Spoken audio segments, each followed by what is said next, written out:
space, the final frontier. These are the voyages of the starship Enterprise. Its 5-year mission, to explore strange new worlds, to seek out new life and new civilization, to boldly go where no man has gone before. Greetings, salutations, and welcome to Retrek. I'm Captain Jim. With me, of course, Sir Admiral Elliot. Hi there. And Dr. Squee. Drag on, drag on, drag on. And this week, we're here to talk about the latest episode of Strange New Worlds Under the Cloak of War, which is, I'm noticing there's a trend now. Light-hearted romp of an episode, if ever I saw Yeah, that. absolutely. Rom-com again. No, but there is a trend. If you look at the two seasons, you have the not as funny as it thinks it is Spock and T'Pring episode every season. You have the Uhura does cool language skills episode every season. Yep. Then you have the standout episode of the season that gives M'Benga a chance to do some proper acting. Yep. And you have an alternate universe Kirk episode every season. So that's half your season written before you even start thinking about it.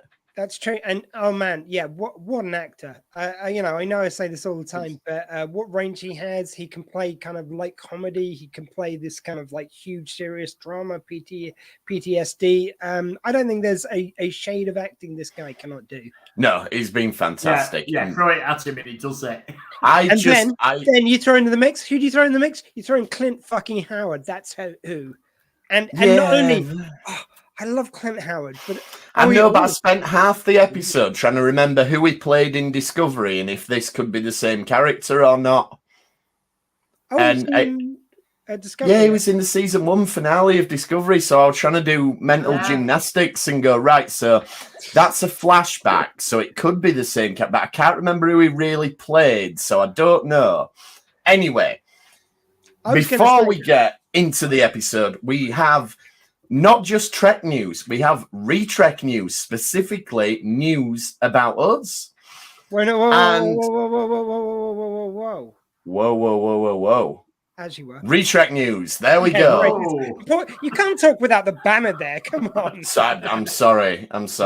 And so we will do the grand unveiling, which may be slightly delayed due to computer lag, but let's give it a go.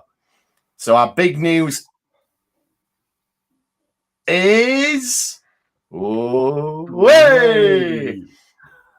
Destination Trek, which is the UK's biggest Star Trek convention, have for some mad reason agreed to let us do a show in the middle of their huge big Star Trek convention. So on the bill you've got Chekhov's there, both Daxes, Nurse Chapel, Book has just been announced today, Martok's there, and us. So we are very, very, very excited about it. We're going to be doing... I need a news like this. We're going to be doing the live Star Trek Top Trumps, which... If you followed Dr. Squee Fest, we did that a couple of years ago, and that was a load of fun. But we're going to be presenting it live at Destination Trek. We don't know what day yet. They're still ironing out the schedule and everything. But as soon as we know, we will share all that information. But and not only is it the kind of same game we played before, we're adding new rounds. So new rounds. If you've seen it before, you haven't seen it like this. No, like PowerPoint and shit. Yeah, a PowerPoint. Yeah. We're getting. And you've seen how good our technical skills are with how quickly we got that picture up on screen. So yeah, wait until you see my technical skills. Yeah, it's going to be fantastic. So that's for anyone who doesn't know, that event is taking place in, I want to say 2 weeks time, 2 weeks on Friday. It starts Birmingham Metropole, right next to the NEC. August. 18th to the 20th.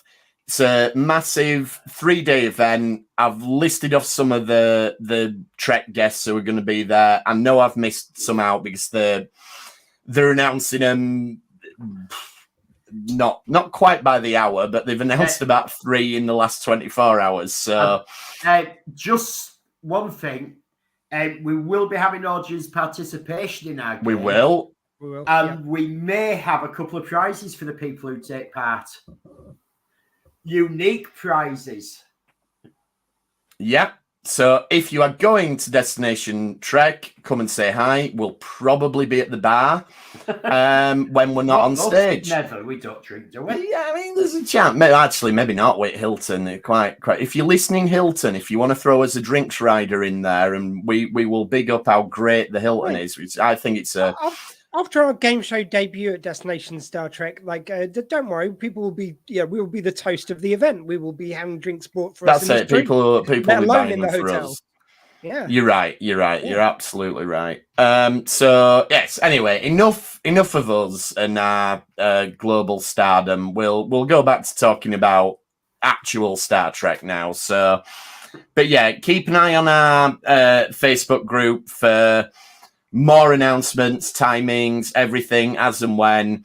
But mostly, yeah, if you go into Destination Trek, we will see you there. I mean, dude, it's not just like it's always an honor to be able to do anything at a con and be able to do stuff live like this. But this is official Star Trek. Star Trek run this event. Yes. We are on the bill at 8. It's not official anymore. Like I say, it's an event of the people, and that's what I think's important. That's it. The Trekkies. Yeah. It is. Yeah. So we're at the unofficial Star Trek convention, but it is the biggest Star Trek convention in the UK. And it's run by the same guys who ran the official one, so and it's got good the official actors from the official show, so that's official. It has got the official actors from the official show. It's the first time they've done it at the Metropole as opposed to the NEC. It is. The same one. The beauties of this is that you're going to be more interacting with the actual guests because people are going to be in a hotel with you. Exactly, milling about, and it's gonna be a really good event either way, and we'll only bring the tone down ever so slightly for 45 minutes of it. So if someone can put some gold sequins on a arm sling for me, that'd be grand. Oh, we can do that. I'm sure we can do that. Someone must have had an arm. Someone must have had an arm injury in Star Trek at some point. Yeah, I'm not sure if I'll have a costume or not because I've lost weight, so the one I had doesn't fit anymore. It's too. Yeah. I am annoyed I don't get to wear Dragon 2.0. I was looking forward to that, but there's no way I could get You him can in just have it half on. It'll be fine. It'll be fine. It doesn't. You can save it for the weekend. Save it for the cool. weekend. It's cool. We can now. Yeah, I think. Oh, I've got an idea. I'll talk to you afterwards. Talk to us after the show. Let's talk about Under the Cloak of War. Let's do what we're here to do. Now we've had happy news. Now let's bring it a bit sadder. Yes, because this was a pretty intense episode. I was trying to think, and this is possibly one of the darkest episodes of Trek I've ever had. I must admit, it did give me some mixed feelings. I mean, don't get me wrong, as an episode, pure gold, excellently written, excellently acted as a piece of TV. My only slight qualm is it a Star Trek. Like, I know we have had wonderful episodes like Under the Pale Moonlight, where, you do these Faustian deal with the devils. Very sparingly, though, in Star Trek, as I think it should be. But this is proper dark in Star Trek. It almost feels a bit too dark for Star Trek for me. Yeah, I mean, it doesn't. If it's part of his journey and we see him later redeemed a bit more, fine. But at the moment, it's difficult. I think again, Mabenga going that dark. I think DS9. The difference is DS9 was a syndicated show in the 90s. This is a streaming show in the 2020s. So you can go a lot darker within that remit. I think the intent of it, I think DS9 went here, like with the episode where Nog loses his leg and was it not the Battle to the Strong, the Klingon war episode? And there's definitely shades of the episode Duet in this with the character. Without a doubt. Oh yeah, there's antecedents. Like we had an interesting chat, me and James, about this at the weekend. and you were saying that you found it a bit funny that it was a flashback episode. Mm. And then I pointed out, no, it's actually what happened in the past. It isn't flashbacks. Well, yeah. It is flashbacks, but normally when we talk flashbacks TV shows, we're showing things that we've seen on the show previously. Yeah, it's new information in flashbacks. I think you can. There is both as a term, but I know what you mean. Yeah, there are the two meanings. Yeah, it's not a clip show, and we're not retreading old ground. That's what you normally mean by a flashback show. I think for me it was, and the second time through it didn't bother me. The first time through, I felt like we were cutting back to the past a bit too often when I was more interested in what were going on in the present. I think the second time watching it, I maybe because you've got your expectations set as to what you're going to get. It flowed a lot better for me. Second time I think it's quite clever because this is the A and the B plot, and the A and the B plots star the same characters basically. Yeah, but no, I agree. Just at different times. No, as I say, second time through, it worked on all levels for me. First time through, I found it a little bit distracting, and I didn't feel... The first time through, I felt like some of the flashback scenes were a bit redundant, like we weren't getting anything new, whereas the second time I sort of just appreciated the flavour they added to it. So, yeah, it worked. They were building up like the tension and the stress of the situation they were in, which is what ultimately drives M'Benga to what he does. Yeah, absolutely. And no, it definitely worked much more for me the second time in that respect. I mean, I thought it was a great episode the first time round, but it almost felt like, do you remember when Lost got crap? So I haven't watched Lost. Right, it got crap. There was more than one stage where it got crap. Yeah, I'm talking specifically in season 3 where they got renewed again, and they were like, "Oh, well, we kind of know where the story's going." Spoiler: they didn't, but that's another discussion completely. But they were like, "We kind of know where the story's going, but you keep renewing us for 20 odd episodes, so we've got to start treading water." And until they actually said, right, you've got this many episodes left, you got these stupid filler episodes, and the most notorious is the one where Jack goes and flies a kite in the flashback. And them ones you used to switch off, you'd be like, well, every time it does a flashback, it's pointless. It's not telling me anything. It's about Jack getting his tattoo and flying a kite. Oh, and I'm not saying even the first time through I thought this was that bad, but I had a similar thing where I was like, do we need to keep doing these? Like, get me back to the A plot. That's what I care about. But second time, loved it. I appreciated much more for what it was doing. Anyway, Klingon ambassador then. So we meet our ambassador, Ra. Can I renew my objection to the makeup? I'm sorry. Don't get me wrong. Again, vast improvement on that Discovery. Just ridiculousness, like which they flash back to. Why would you ever remind us of that? But they had it in the previously on, didn't they? Yeah. Oh, God, why would you do that? But the new one, it's weird. It's like I think what it is I think it's designed to come on and off easier, where it kind of goes over the top. You mean so they haven't got to spend less time, 3-4 hours in makeup on the morning and then exactly. But it just looks cheap to me. It just doesn't look. Yeah, I think it's so Klingons can do like Tommy Cooper style humor, like they'll just go around and like doing little things with their head. I don't mind them doing that dome look. I think that could look fine, but it just looks cheap. It just looks obviously. I didn't think maybe it's because I'm still like traumatized by Discovery Klingon. And you just think this is a normal Klingon, and this is such an improvement. Of what we have. I think it's just bugging me because it's so close to Next Generation goodness, but not quite. Yeah, there. True. What I did like in the way they dealt with this, like you said, in the previously on, we did have a shot of Discovery to establish the remain Klingon thing, and it's like we really. That's in dialogue in the episode. They say, that was our war cry. You really didn't need to remind us of that. As if maybe it's to stop all these people who moan on YouTube, unlike us, who we talk very positively on YouTube. So, we don't fall into that. Most of the time. Most of the time, yeah. When they give us calls. So maybe it's to shut them up. Maybe they're like, right, if we're going to say that was the battle cry, we better put proof in, otherwise someone will go, well, I think you'll find it wasn't the battle cry. Anyway, my point is, they did that in the previously on. And then when we get to the end of the episode and we see the Klingons in the past, they're just like, you know what, just use normal Klingons. Let's not even pretend it were Discovery Klingons.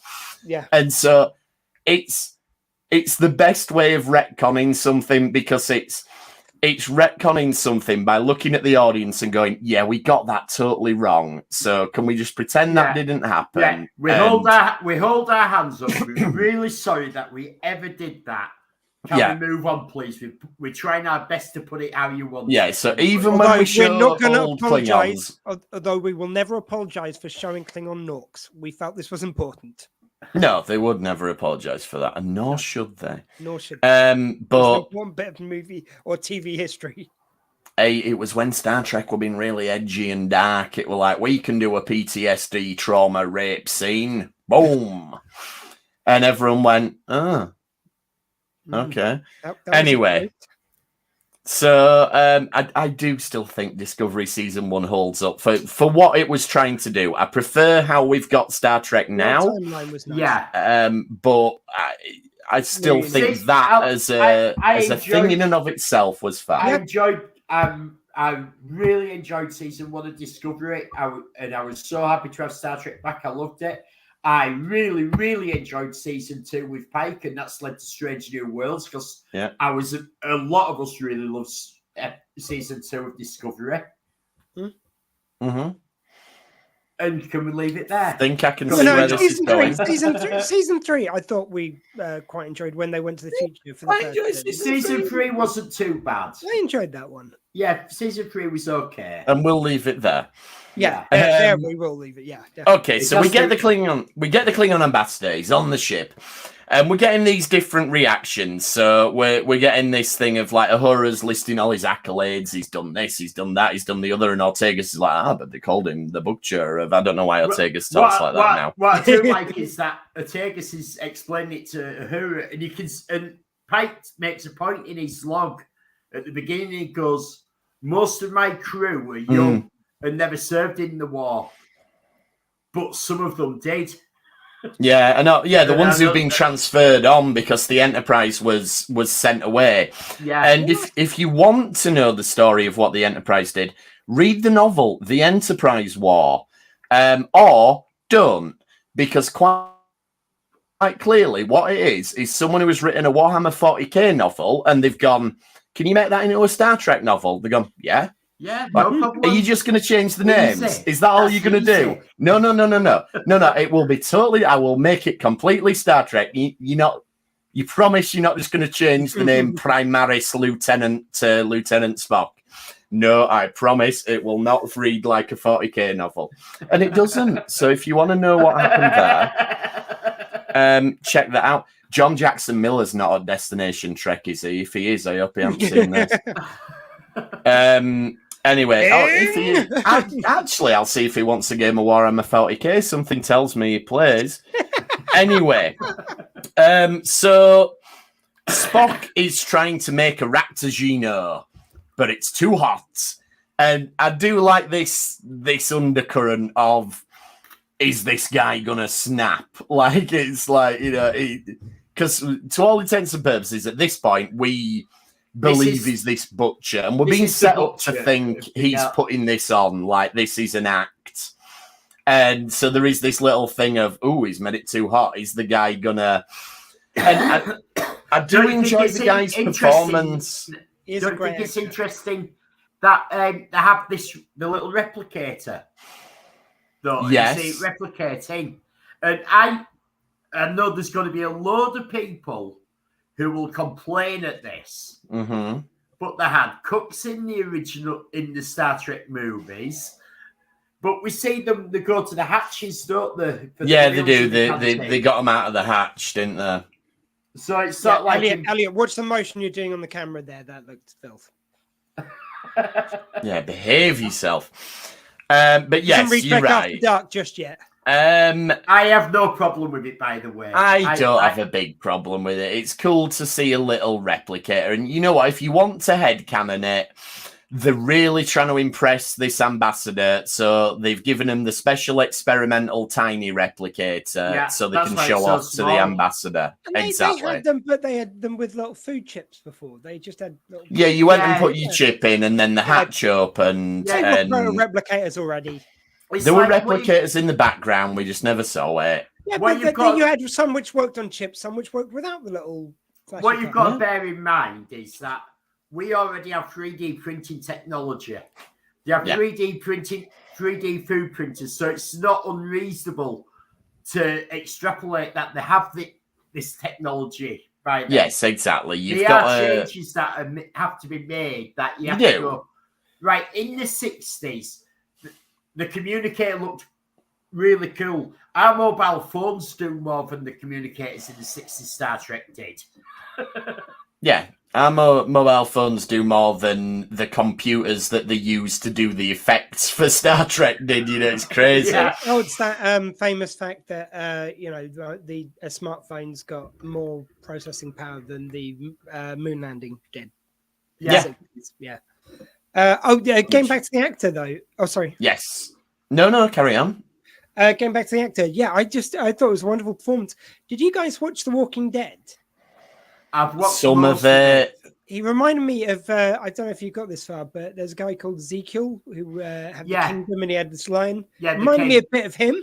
Really great, really large, jolly performance, but also... And they killed his bloody tiger, the bastards. Oh, yeah. They wanted to after that CGI tiger in that episode. No, I got fed up with Walking Dead when they decided to walk up a train track for half a season. There. I got past that, but the card were marked from that point onwards. I've got the last 2 seasons still to watch. Oh, and then you've got the 8 different spin-offs.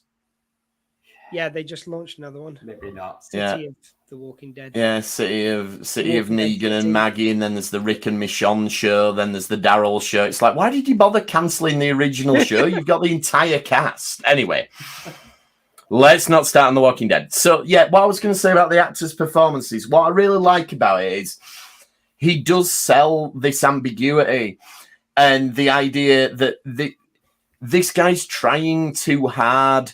Like, he's a little bit too self-righteous at times. Like, when he's talking to M'Benga and he's like, I will help you and I will help you heal. And some people just need more help healing like that person. And it's like, at some point, you've got to take a step back and view yourself within context and go, I know why that person's upset with me. You can't impose the way you feel on them and you can't make them do it by being nicey. And I really love the way he plays that. Like, you can never tell if it is a bit of an act or if he genuinely feels like this, whether he's self-deluded, whether he's talked himself into this. I just think it's a really nice led performance that he gives. Yeah, I mean, it kind of reminds me of that thing in like, we've all had friends who before they've found a breakthrough with something which works for them and then they try to sell it to everyone else. And in their mind, all they're doing is helping out their friends because, they've learned this great secret to life is through doing this. Like it might be a religion or it might be anything, it might just be something they're really into, which cleansing diets or whatever. And they are so set on selling you on it. And it's like, dude, the more you try and sell me on it, the less I want to hear about it. It's just, but in this case, obviously, you've then got the added sensitivity factor. Yeah, it's like have been through trauma here. He's a reformed smoker. This Klingon, he's one of them guys who hate them bastards. There you go. You see. So anyway, I really like how he plays it. Let's talk about the flashbacks a little bit then. Because we get this caption and it's the moon of Jigol a few years ago. It's like, why are we say 3 years ago, or it just seems odd that they decided, let's be a little bit ambiguous about it. Yeah. I don't, just an odd choice. It doesn't affect anything. Yeah, already Strange New Worlds timeline doesn't really work with the original series. So why worry about it now? Yeah, it's just a bit of an odd one. It's fitting into the Discovery one, and I think Hmm. it's based on how we've seen our time canon, because Discovery sort of jumped through time as well and changed time and shit, didn't it? It did. So I think that's why they're sort of going, well, when did this happen? Because things changed and things sort of removed. So it might not fit quite in with how you think the timeline. If we say it was 2 years ago, you might go, hold on. Maybe it's to avoid. Maybe it is to avoid exactly those arguments. Like, no, it says 2 years ago, but I think if you look at the star date, you'll find that it's actually only 1.5. Good point. It's at least a year ago. Yeah, well, a few normally denotes 3 or more. Three and less than 5. Right, between 3 and 5 years ago. Yeah. We'll go with that. Yeah. I'm just sorry. This just very random thought, but you made me think it now, so I'm going to say it. 3 to 7. In Discovery, in the future, when they talk about time travel, they say it's been banned due to all the shit that went down. Yes. But the time travel's been banned, given that time, like it's traveling between different times, wouldn't it have to be banned in all times? Yes, it would. So it's banned in all times, but it's not. It's banned in all times, except for the times where it's already been used, because you'd have to use time travel to stop them using time travel in the past. Yeah, it's one of them paradoxes. It's one of them paradoxes that you have to have the time travel that occurs to have the time war to get to the point where you ban all time travel. So you can't ban them points of time travel. But all you can do is ban any future time travel occurring. Yeah. Conversations like this, why I love this show. It's one of them real weird paradoxes to ban time travel. Because you need certain points to be able to get to a stage where you go, we need to ban time travel. Yeah, you can ban it from that point onwards. So if anyone from that point does new time travel, then that's banned. But if someone who did time travel before that point comes forward to a point after it was banned, then surely that's not banned because they didn't know it was banned when they did it. Well, I'm just going to congratulate you on a very full answer. I am going to answer this. Time police in Voyager, they were from the 27th century.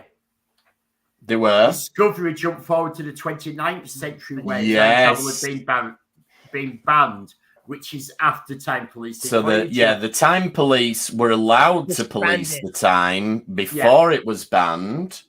But it's been banned in Voyager, in Discovery's future timeline.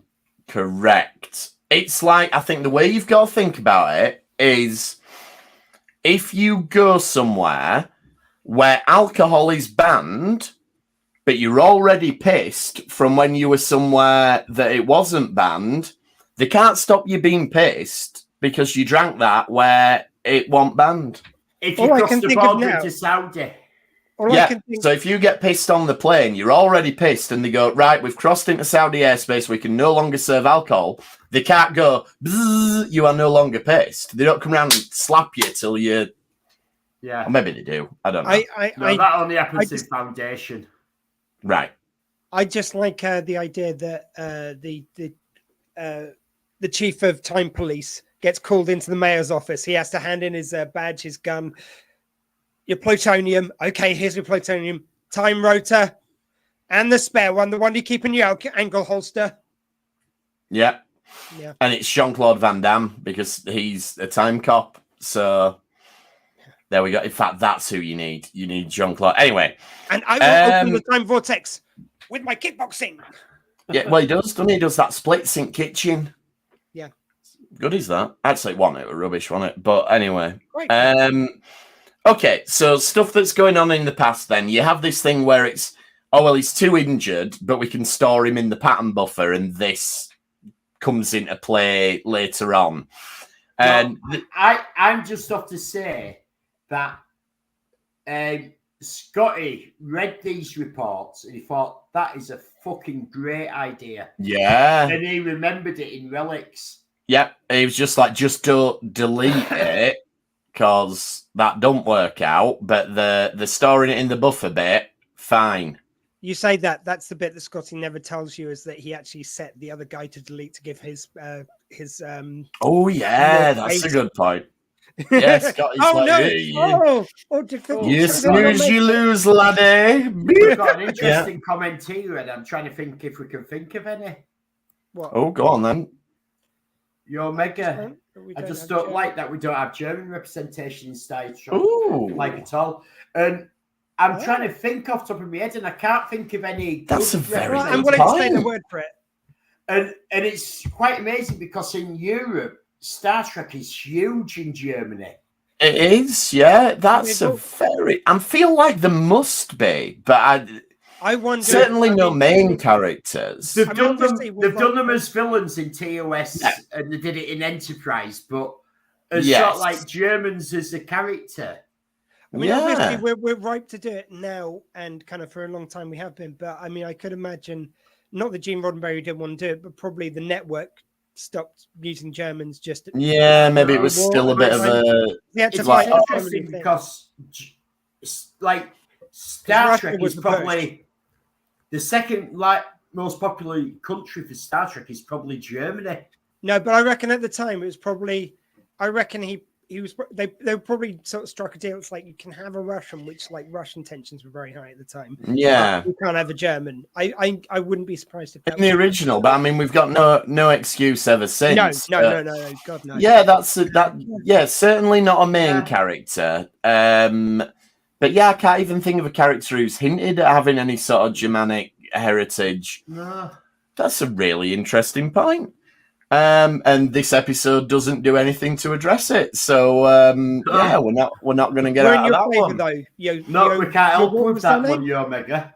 Yo Mega, thank you though. Yeah, thank you. That is a very good point. We will watch it. Next episode, there'll be a German character. We'll be like, there we go. They listen. Because they do listen to us, as we've proved when they made that Spock episode, especially for Dr. Squeeze. So, yeah. Japan was a newer enemy and no problem soon. No, I honestly think Yo Mega. What I just meant was probably I think the overall feeling kind of fear for American network at the time, not even necessarily, I don't know the pulse of the American people at the time, but I think it probably still would have been against Germany over those things. I mean, and there was probably some dealing which Gene Roddenberry did, as I say. But that is a good point, though, because in terms of obviously Star Trek is an American show, and the theatre of war that they fought in was largely Japan. So yeah, on paper, it shouldn't necessarily be that different. I mean, I don't know whether it's a conscious thing. Maybe they felt, it's more important to have representation for an Asian American and for. I think that you had I think at the time you had a lot of Americans were scared of nuclear war, so that's why they put Russian in. For Russian. Because I know when James Doohan, when he was auditioning for Scotty, he did a few voices before they landed on Scotty. Thank God he landed on Scottish. It fit the name so much better. Englishy would have been weird. But yeah, I know he did a few voices. I wonder if he did a German, because I think he did a Russian. I think I remember. I mean, I love James Doohan. I love James Doohan's performance. I am not sure him doing a German accent would be necessarily the best thing for representation. But for Scottish, but there we go. Yeah. Some Scottish people suggested. That's I'm guessing Yo Mega is one of our German friends, but yeah, I would guess so. No, we will cheer for those German. It's our mission now as well. Because we will keep an eye out for it. Definitely, I'm going to go get my Star Trek encyclopedia down and see if I can find anything. But and yes, I do have the internet, but you know what? It's more fun. It's a big, nice book. Okay, so pictures. Then I like some of the scenes in the present where you've got Spock is like sort of trying to be a good boyfriend, even though they're not official boyfriend girlfriend, and he's trying to do it in a Vulcan way, and regardless of what your feelings may be on this particular relationship, I think all of that is done quite well. How he's sort of wanting to be protective of Chapel, but there's this thing of, well, we haven't notified people that we're together and we don't want to, so he can't be overtly like it, but also he's trying to be Vulcan, so he can't be overtly like it. So there's all these different things going on. I did enjoy the fact they used his intellect. It's like, as I say, I think they play too much just on the logic side of it, or the emotional logic thing in this version of Spock. So it's really nice that when he was trying to distract the Klingon ambassador, he kind of came out with Sanzu and a Klingon warrior literature. I thought it was a really clever, really nice Spock moment, and maybe even. It was very Spock, but I can't think of something exactly like that which Spock's done before. Like it's a nice new use of Spock. I felt like almost. I think there was also an element, though, to me, of, well, it's nice that he tried, but it's like, oh, you don't like him talking about all the peace he's done. I'll get him to talk about war. Now that's not going to traumatize you in any way. So I was like, I tell you what is interesting about this is that. At this point of Spock, he's taken an interest in Klingons and culture, and this plays right into Star Trek 6. Yeah, true. He's the one that's gone for it. I like the fact that they, I did think a little bit over the dinner scene. This was maybe a bit reminiscent of a bit of that. But yeah, I just thought it was really interesting that they. It's like I can't think of another time that. Spock, which he would used species. It was almost like species relevant information to steer logic like that. You know, he was going deep cuts into like their culture from a logical angle, which is a very Spock thing to do. Which, as I say, I don't think we've ever seen. So I thought it was really it was really good. They should have said though, oh, you mean Sun Tzu, which is better in the original Klingon. They should have just claimed they wrote that. What's interesting as well, though, is this whole setup of going for a dinner that Pike says sort of halfway through the episode. He's like, oh, well, Starfleet have told us we've got to be even nicer to them, and I've got to make the people who did serve in the war talk to them specifically. It's like, all right, Starfleet, you know, just let them hide and not cause any bother. Yeah, let me jump on that one. Sorry, just very quickly, because there was a point on that, because in the same speech, he goes in saying, hey, if you need some time out, that's cool. I'm here for you. We're still people. And in the same breath, he says, but you do, if you are going to be here, you do have to attend this thing. Like, there's no in between. There's no just being on duty. You have to attend this dinner, which is really weird. Why is it so important they attend this dinner? Why would you do that? Like this order that's come from Starfleet, that we want the people who served in the war to get involved and talk to it. Why? That is pure HR getting involved in shit that they don't You're work right, on the floor. They don't work on the shop floor, and they don't have a clue, and they just think, oh, this is a good idea. Wouldn't it be nice if this happened? And that's also they've gone in, and they've also gone in 2 feet first, because they haven't bothered to say, is there anyone who would like to volunteer who served in the war to kind of go into some peace Is there anyone who is so traumatized by the war that putting them in that situation would be dangerous to their health? Yeah. But like some people probably would volunteer because they want that healing in their some people would. You see it right at the start of the episode when this guy beams on board. Mbinga has a panic attack. Yeah, exactly. He has a full-on panic attack. A serious panic attack, yeah. And this is another thing with the Klingon guy. Like, I don't know if it is a lack of self-awareness or whether it is this self-righteousness that he can help M'Benga, but it's like you can clearly feel what the atmosphere is at this dinner. Just let the guy walk out and leave it. But he's like, no, I'm going to grab him by the arm, which is breaking a physical barrier that you shouldn't be breaking with a guy in this situation. And I'm going to tell him I want to do judo with him. And I know that Starfleet will probably say, you've got to do judo with him. So it's just, it's either that he's completely unaware of what he's doing, or he's so up on himself that he genuinely thinks my skill as a healer is going to transcend any problems this guy might have. Either way, he's wrong, and he's going to pay for it later, but we'll get there. That's the thing. I felt like I thought that they were going to do a thing of maybe linking it to something, which is I think might have fit even better. It's like maybe he'd linked it to some sort of mystic, like some sort of specific thing he'd learned, some sort of specific path. But it was a bit vague that he just found redemption. It wasn't like any particular path he was following. It's like what Georgie says there. What I didn't like was that you never really found out if his general had changed. He lied. But you don't know if.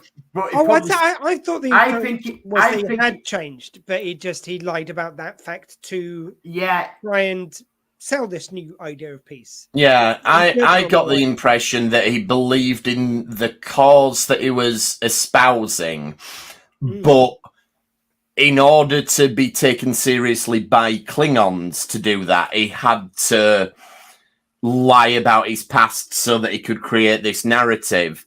So I do think he'd changed, but I also think there were parts of him that he was trying a bit too hard to suppress, and he was a bit too self-righteous with it. But again, that just makes him a wonderfully rich character, so I enjoyed that. Like, I think the thing with him is that he didn't do this. Like, he's been accused of this, but he was actually a coward, which is bad with the Klingons. So exactly, and that's why he has to lie. And that's why he has to lie, and he's made another excuse for it to the Federation, because he can't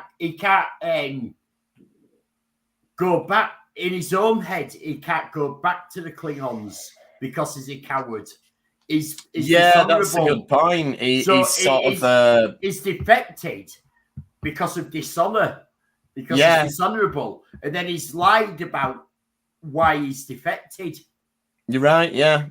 He's a really, really good character, and especially for a one-episode character to have so many layers that we can start to pick apart. It's great. Your Mega's written an essay here. I don't know if you want to put it on screen. Well, it's on the YouTube page. Yeah. We may not have time to read it all. But it's basically saying how you... like agreeing with us that you wouldn't put war vets in that. No, absolutely situation. You wouldn't. Nor should you. But I think there's also I do like the fact that it kind of plays into the fact that he is a like he has used this as a bit of a PR thing. No, like even if he believes in peace, he has built it on the back of a lie, and that to mix up Mbenga into that and have him actually being the one who killed those people. He's got all the guilt of killing them, and then this hatred that he's kind of celebrating the worst day of his life, the day that made him monster. It's just so rich, and like you say, it's got so many layers to it. Yeah, and then back in the flashbacks then, first of all, there's the Andorian guy or the Aena guy. And so cool. Like he's in the... I thought maybe he was going to be Section 31 because his badge didn't have an icon in the middle of it, but it wasn't a black badge, but it turns out he's like Special Forces or something, and it's... Black Ops.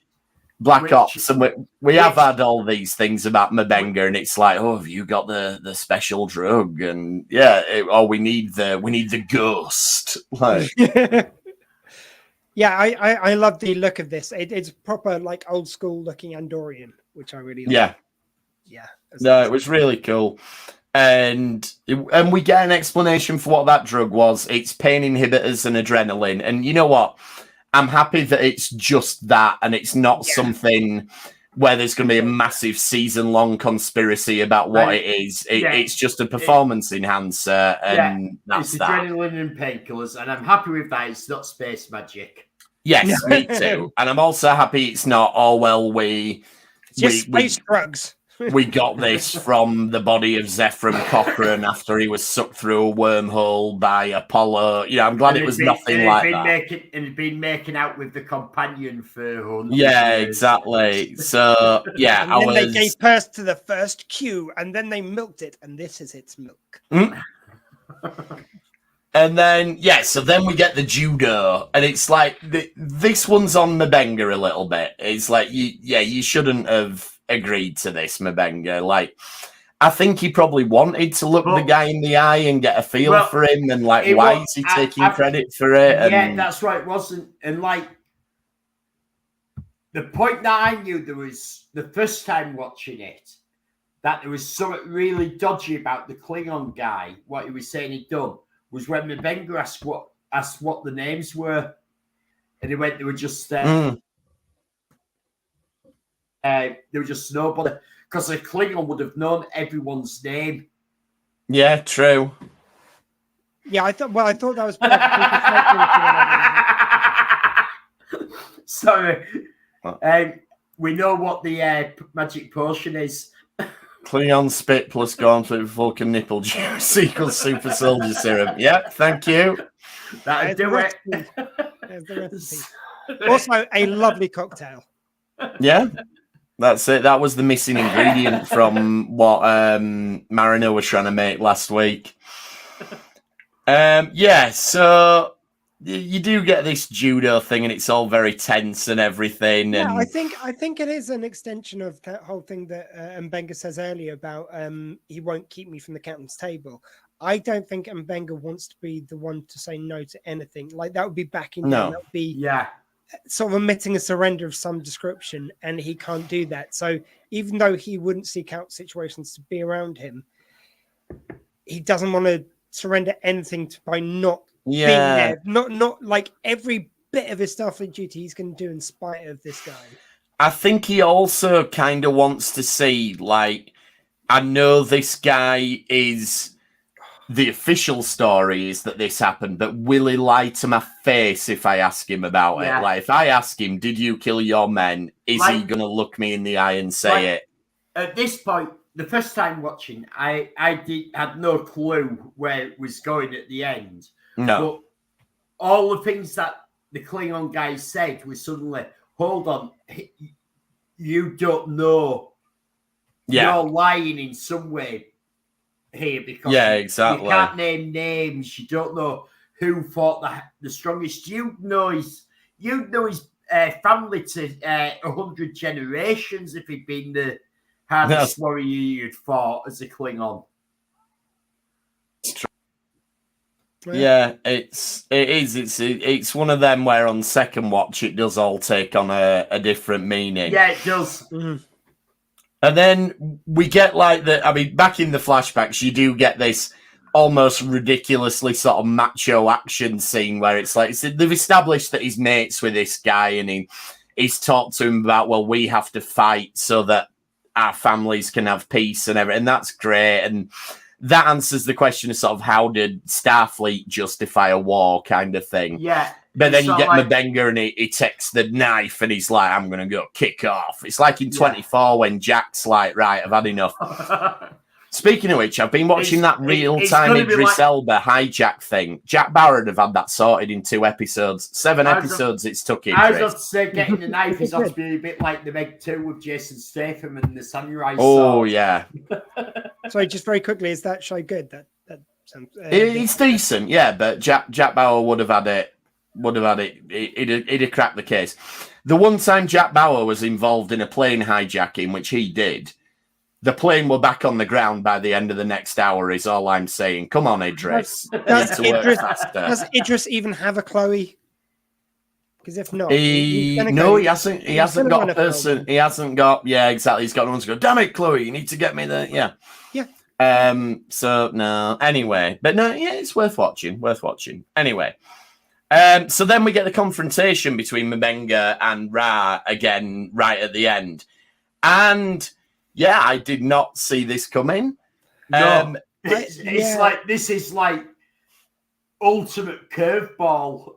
Yeah. This is the one where I do feel like this is particularly this moment as well as this episode in general. This is where I'm feeling like this is a lot for Star Trek. I don't know like how I feel about it as Star Trek, like just sort of winding it back a little bit, like right at the start of the scene, I just love how Mabenga's almost pleading with him. He's just like, will you please leave me alone? Oh, like, because he knows that this is not going to end well in one way or another. And it's like, look, I'm warning you, just please. This is not good. Off you fuck, come on. But I've beaten you at Kung Fu. I know I'm stronger than you. I know I am more battle. I can beat you in a fight. And then you've got this self-righteousness again from Ra, where he's like, we can work together and we don't have to be friends, but we can be colleagues. And if me and you go. Yeah, it's just you have just completely misjudged this situation, and you almost feel sorry for him a little bit because he is trying to do something good. But it's like you've just really picked the wrong guy to try, and he did warn you, you know. He's season 1 Jakar and Lando from Babylon 5. Like it was like series in, and it was a lot of blood under the floorboard before they could make a peace and like sign the treaty, but on different pages. But you have to earn that. You can't just go straight in there. Yeah, absolutely. And just while we're talking about Jakar is one of the best arcs of any character. Babylon 5 just has amazing character acts for a lot of characters, but Jakar's is amazing. Yeah. But anyway, just put these up. I'll just show these. Yeah. Starfleet is like the USA, and then I love his next one. Because, like... As soon as Starfleet finds out your planet has dilithium space oil, you're about to get occupied. Nice military force to help you protect that sweet, sweet space juice. Space juice, space magic happen. It does actually. We need to, as well as slippery nipples or whatever it was. And I then had a slippery nipple for ages. Then we see. The way this scene is presented and everything's really, really good. Like, we see M'Benga open the chest with the knife, but we don't see him take it out.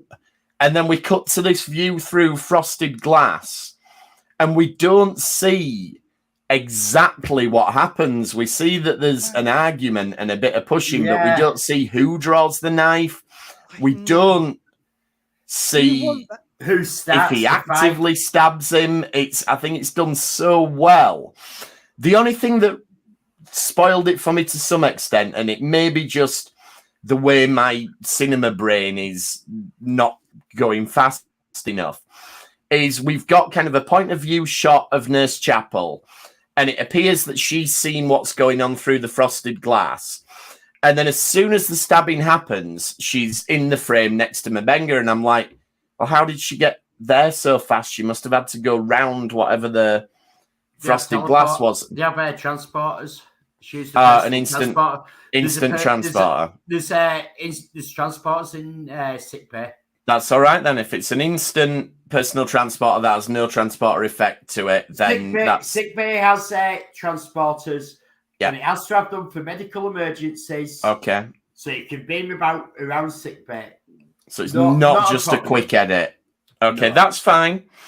So yeah, I just think it's all really, really cleverly done and leaving a bit of ambiguity there. I don't know. Like, we had an interesting story chat about this as well, me and James, and we came up with a really nice head canon. That why haven't they got CCTV to see into these rooms to review what's actually happened instead of listening to somebody's word on it? He purposely took them into a blind spot. No. They've done away with recording people like that. Mm-hmm. They're not allowed to anymore because there's been too many claims for privacy in the past. That's it. Like, so Starfleet being goody, nicey that you don't record people in the privacy. That's it. You can't. It's all because of litigation. They probably have, but I think they have used security. I'm sure they've used security cameras before, but you could say it's in a limited area. Yes, I know. Yeah. But... No, that fits everything because then you've got a record, but it's got blind spots where you can get caught. because If they had CCTV in Star Trek, we'd have so many less of the courtroom episodes, which would be a shame. Exactly. Anyway, well, sugar, I've forgotten which bit we were talking about. We were talking about Dr. Mabenga stabbing the guy. Oh yeah. Because I don't like the painkiller kind of distractions. But yeah, it's sort of back to the same objection in a way, but it's like I hope we do find out what happened and that Mabenga didn't do it. I don't like this ambiguity. I know it's like usually I do like this idea of kind of leaving it up to the viewer, but in this case, again, I don't want my Star Trek heroes to be this. I know again you can make the argument about Cisco and loads of kind of Faustian deals that other characters have made, but this seems particularly brutal, and I don't know. Maybe it's because it's so real world, it feels a bit more serious somehow. Oh, your Mega makes a good point there. Yeah, it is a medical thing. Yeah, they are in sick bay, so there would be additional privacy. That's a very good point. I mean, it doesn't explain all the other episodes. And I think also security would override it in this case. But anywho, so then you get these like. I don't use this word deliberately as a bad pun, but like post-mortem scenes, basically, where you've got Nurse Chapel's. She knows what's happened, and she's definitely lying because she's saying he started the fight, the Klingon, and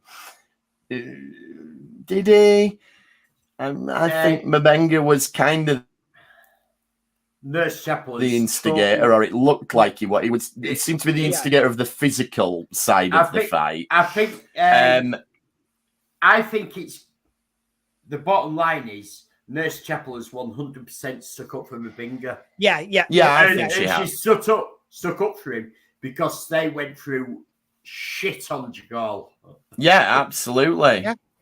Yeah. No, I think it's definitely no matter what happened, whether or not he finished him off, not like that.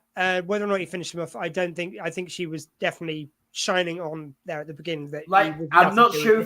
I think Chapel also knows that Mabenga was the butcher of Jagal. Oh, I'm sure she does. Yeah, all the time.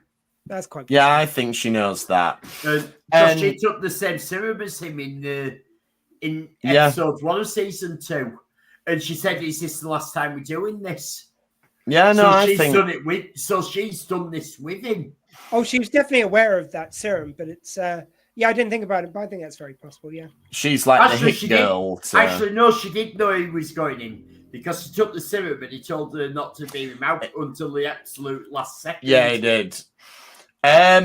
So it's just occurred to me there that the fact that he stabs him with the knife that's got the blood of all the thing that solidifies the lie that this guy's been telling. Yeah.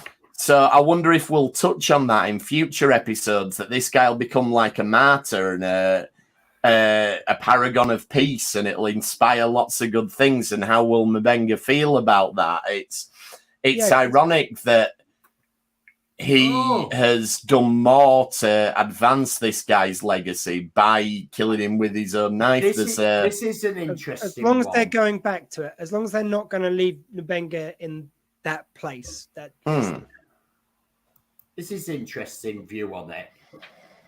I think there was more conversation going on before the stabbing. Okay. The Klingon killed himself and asked Mabenga to help him out, so the doctor gave him Dagon, he killed himself because of honour. Maybe. Because Mabenga said, "No, you're a liar. I am this guy. You are totally lying." Yeah, could have been. We could have missed unless they a section of the conversation, and there could definitely be more to it. Yeah, that'd be interesting if we do explore it again in the future. And Mabenga does swear to Pike, "No, I did not kill him." There was something in the way he said that. I think that we are going to revisit this. I definitely got the feeling. I think we will. That was one of the points which really made me, because he goes, "I didn't kill." Like, it seemed like that was something that they're going to flash back. No, he doesn't say I didn't kill him. He says I didn't start the fight, but I'm glad he's dead. Yeah. I'm sure he says I didn't. Hey, no, he doesn't say outright he didn't kill him.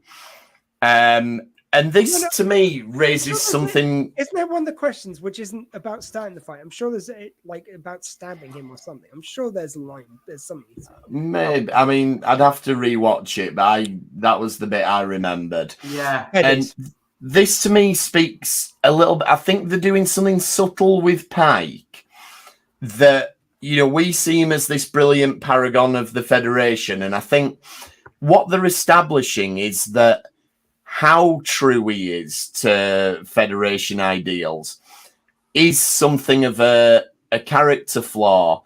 And we got that in the season 1 finale, where we saw that his approach wasn't as good as Kirk's in that particular situation. And we're getting it here that, you know, he's saying, well, there's tribunals, there's things like that. And M'Benga is sort of, you know, usually we see eye to eye on everything, but I disagree here. And I think not necessarily a character flaw, but maybe a bit of a blind spot in Pike, that he just sees it the Starfleet way and finds it hard to maybe look at things another way. And I just wonder if this is a little thread that we're going to carry on with Pike. So I'm going to be keeping an eye on that and see if we get any more of this as we go on. Yeah, because I thought actually the way it manifested this week was quite interesting. His kind of Starfleet kind of obedience. It's like usually it's because Starfleet is so aligned with what he thinks and what he believes. So even though he is towing the the Starfleet line, it's because it's what he believes in his heart anyway. This one felt like it was the first time where I felt like he was pushing an agenda which wasn't his own, which was a different thing for Pike. Actually, I didn't like Pike in a couple of moments of this, which is really weird because Anson Mount, as I always say, is so enjoyable, so likable in the character. It was actually a little bit shitty middle management in this episode a couple of times. And, it was almost, I kind of like they did it because it's like no one's perfect, and this is like a little chink in his armor here. Yeah, it was that it was following. It wasn't fighting hard enough against Starfleet's orders to make his crew members do something. Yeah. And that's it. He's not keeping his crew safe. Like, and I mean, as it turns out, don't keep the ambassador safe, but that's another question. Maybe he knew it a little bit as well, because like there was just something feeling very uncomfortable about him in this episode. And maybe it was that he knew that this wasn't quite right.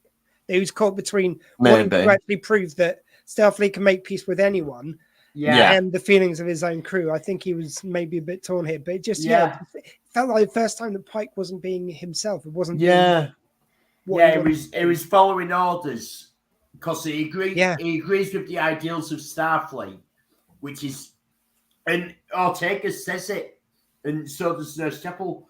The big sort of like thing of Starfleet, the overreaching thing is they want to have peace with everybody. Yeah. But so he's trying to follow the Starfleet orders because he agrees with that principle. But in the minuscule, it doesn't work. No, it doesn't in this. Particular. So he was fighting. That's probably why he seems very weird. Yeah. And another thing that I found odd, not a character thing, but just the plotting of it, is that it's a little bit too neat.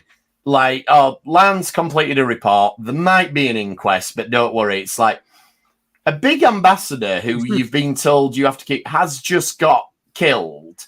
I think there will be input ramifications. I think, like you say, though, it was within the episode. It just all seems a bit, there'll be an inquest, but don't worry, it's right. I think that's going back to, like, I know we're used to things with streaming now, but that's going very back to sort of like original series days. No, it is.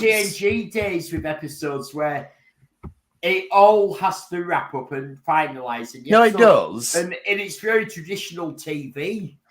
It is, but I just think that the magnitude of what's happened...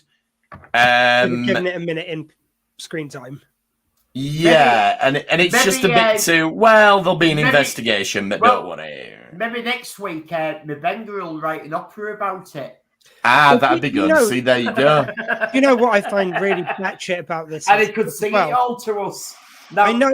I know there's absolutely no chance we'll get singing in a Star Trek episode, but I'm just No, putting it out absolutely there not. that it could possibly happen.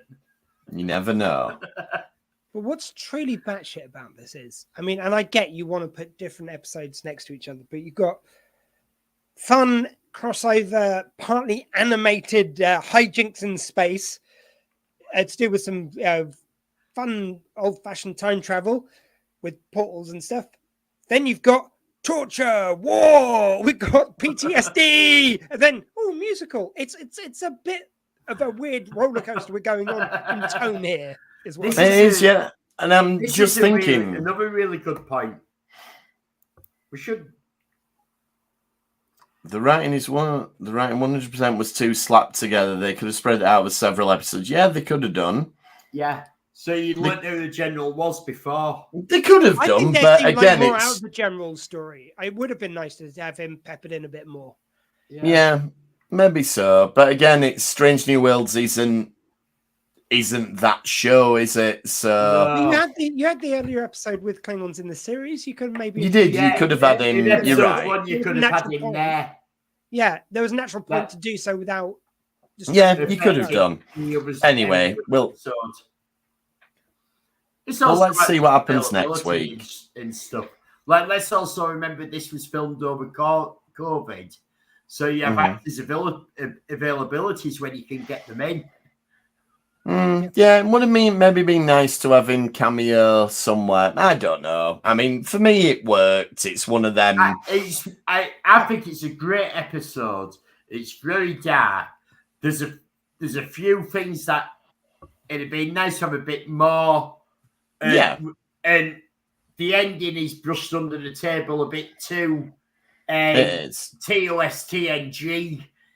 Episode of the week style has to be wrapped up in an episode, but there's no reason that we aren't going to revisit this. I think we need.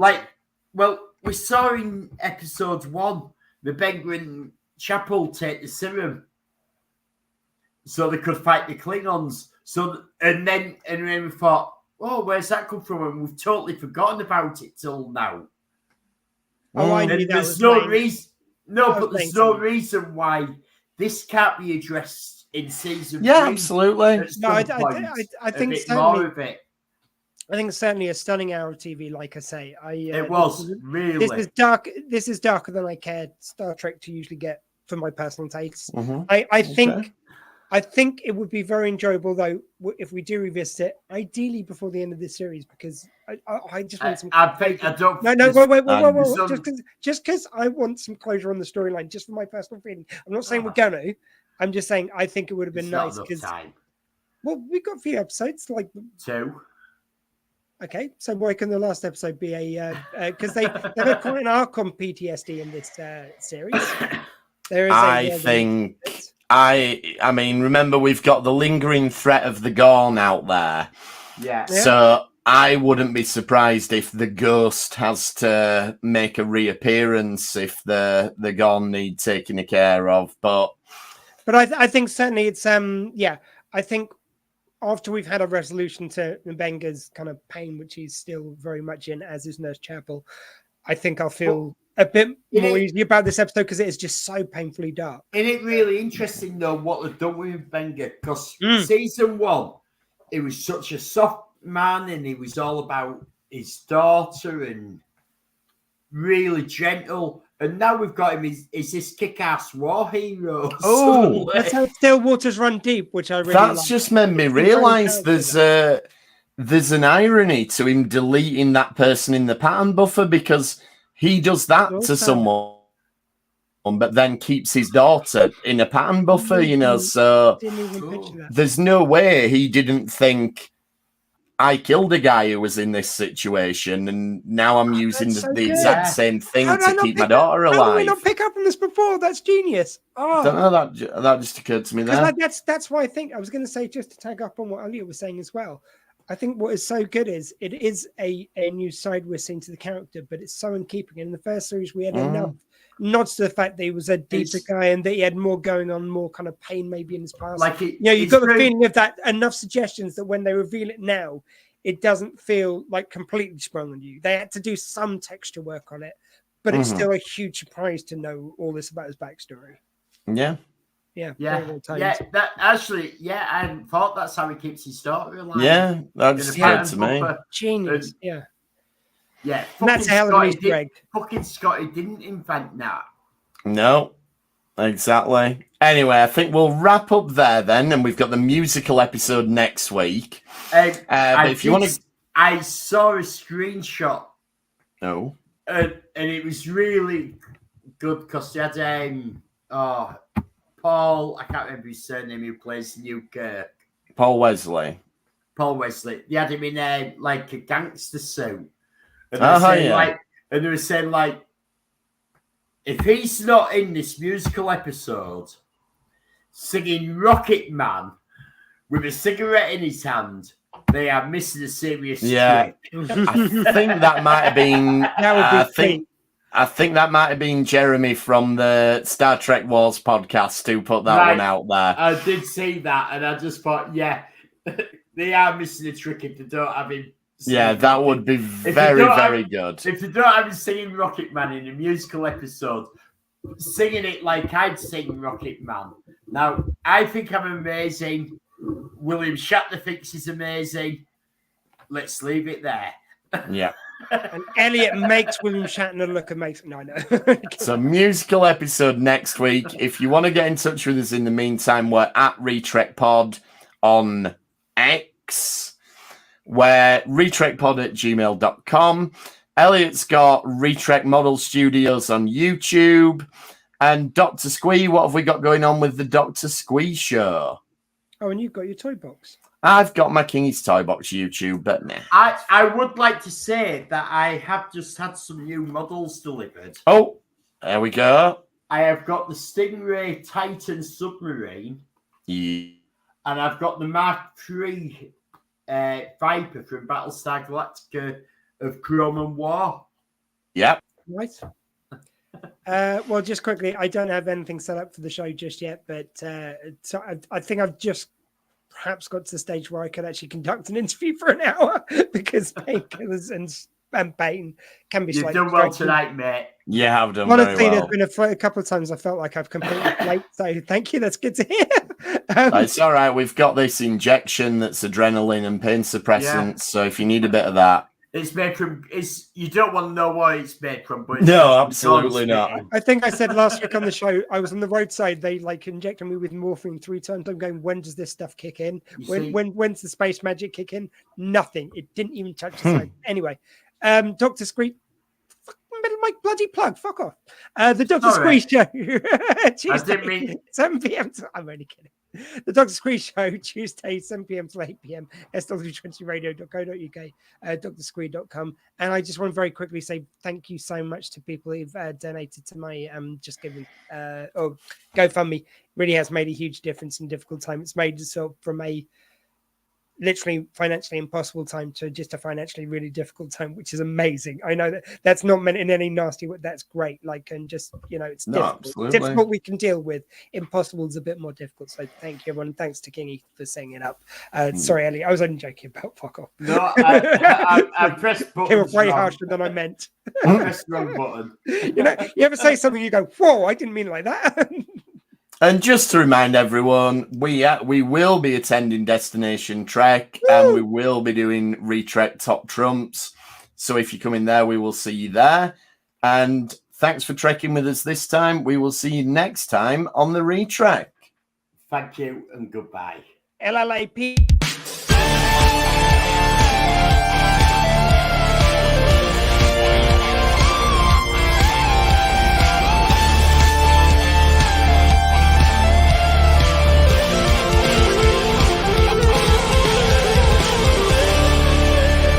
Fascinating. And drag off, I was trying to say. I'm sorry, I hit the button a bit too early again. That's why Bonus. Left is running. Don't worry. Drag on. There you go. We'll edit it. I'll edit it back in. You'll get to say it. Don't worry. I apologise. Because I've technical issues. Just leave this on the end. It's fine. We're going.